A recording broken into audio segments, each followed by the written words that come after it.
How to lose weight in 4 easy steps. Step 1, no beer. Every time you drink a beer, it's like eating 7 slices of bread. That's a lot of unnecessary carbs. Step 2, portion control. When eating out at a restaurant, cut your meal in half and ask for a takeout container to save the rest for later. Step 3,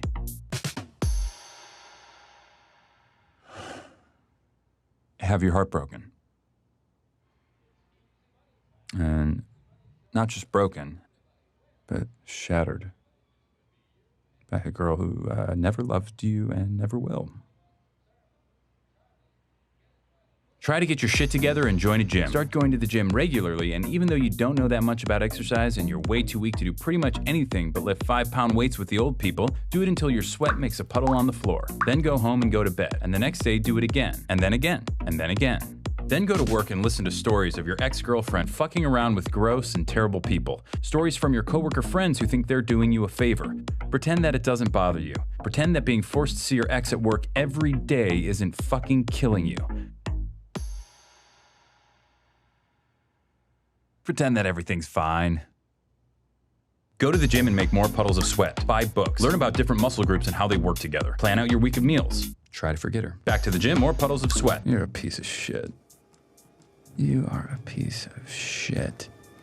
You are a piece of shit.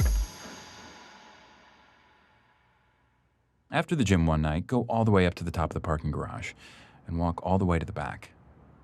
Look out at the lights of the skyscrapers of downtown and think about how every single one of those office lights represents a person. Try to imagine how they feel, what they're doing. Then realize that most of those lights are probably shining into offices with no one in them. Realize you're alone, that you're staring at no one. Become cripplingly depressed and try to locate your car. Go to sleep, go back to work, go to the gym, sweat, freak the fuck out on your ex. The next day, apologize. One day, she wears the necklace you bought her and tells you that she got it from someone really special. That night, you discover that Slayer's Angel of Death might be the perfect song to do squats to. Start to make friends at the gym. You used to look down on bro nods and fist bumps, but since that's how gym rats communicate, that's become the language you speak most often. Max and you spot each other on Wednesdays, Vinny and you spot each other on Fridays. It's important not to forget that you're a piece of shit. Work, gym, food, sleep, over and over. More fist bumps, more sweat puddles. Your body changes slowly, then all at once. You hit your goal weight, pick a new one, then hit it again. You go out and buy new clothes. You receive wave after wave of compliments. Your ex tells you that she's seeing someone else. Fucking bullshit. That night you go to the gym. You run farther and lift more than you thought your body was capable of. You go home and eat a single chicken breast and steamed vegetables. You go to sleep. You dream of a bottomless black puddle. No. No. No. There's a girl you see a lot at the gym who always does these weird leg exercises you've never seen before. You make it a point not to look at her because you're overly worried about looking creepy. Like that guy in the blue shirt who never wears underwear and always hangs around the lat pull-down machine. But you notice this girl is always at the gym when you are and seems to always choose the bench next to you. You turn up the Slayer and concentrate on making your puddles bigger.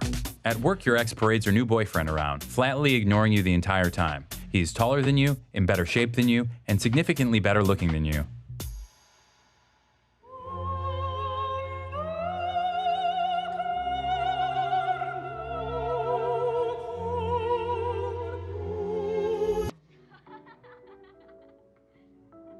Fucking bullshit. That night, you bench press double your body weight. You sneak a photo of yourself in the mirror and email it to yourself with the subject heading, "You are a warrior." The next day, you are more disgusted with yourself than you've ever been, and you delete it immediately. You make puddle after puddle after puddle and eat single chicken breasts and work and sleep over and over and over and over and over and over. And then something different happens. A night comes when you're not the last person in the gym. It's you and the girl who does the weird leg exercises. You end up walking out at the same time. Her name is Melissa and she works close by. She asks you out to dinner on Friday, promising it'll be healthy. The leg exercises are pivoting curtsy lunges. You start seeing Melissa a lot, both inside the gym and out. You add a couple cheat days to your week. You start getting a lot less sleep. Your ex calls you late at night, but you don't answer. One night, you're walking Melissa to her car, and she says she wants to show you something special. You both stand there in the dark, looking out over the lights of downtown. "Isn't it pretty?" she says, "with all those lights?" You tell her that you think it is, but it also makes you feel sad. All those lights mean nothing. They're just shining into cold, lonely offices with nobody in them. But Melissa tells you that each light is an empty office, but they're only empty because the people have all gone home for the day. Each one's a person who's at home, happy with the one they love.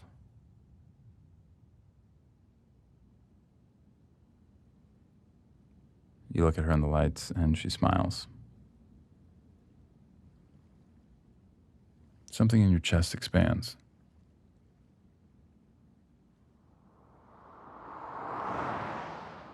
Late one Sunday afternoon, you're writing out your rent check and realize it's been exactly a year since you started working out.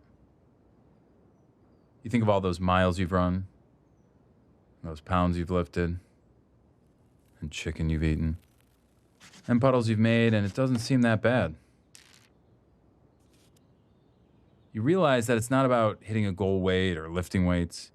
It's about waiting, being patient, and trusting that life will slowly inch along and things will get better. After all, change takes time. But time is all it takes. Step 4, no fruit juice. Too much sugar.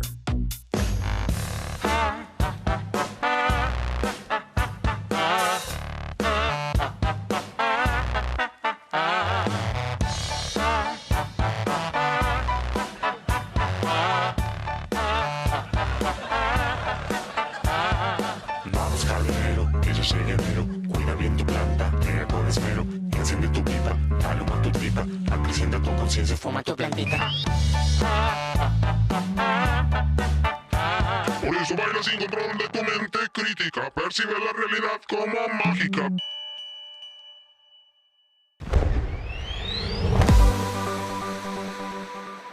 Check out Jash on Go90 for more videos.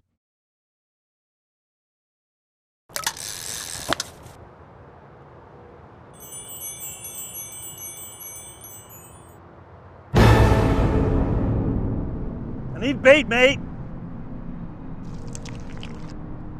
Gross. Do you have to sit so close to me? Gonna spook my crappies. A lot of poo-poo in my crappies.